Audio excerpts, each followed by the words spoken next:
আসসালামু আলাইকুম এভরিওয়ান। আজকে আপনাদের দেখাবো ঢেঁড়স ভাজি।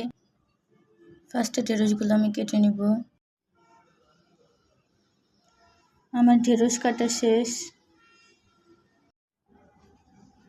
ঢেঁড়সের জন্য এখন পেঁয়াজ মরিচ কেটে নিব।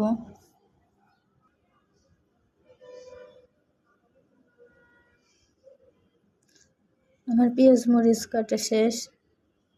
এখন আমি এগুলো ভেজে নিব। এখন আমি কড়াইতে পেঁয়াজ মরিচ দিয়ে দেব।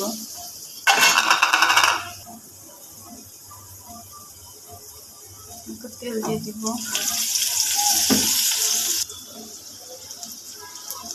এখন ঢেঁড়সগুলো দিয়ে দেব।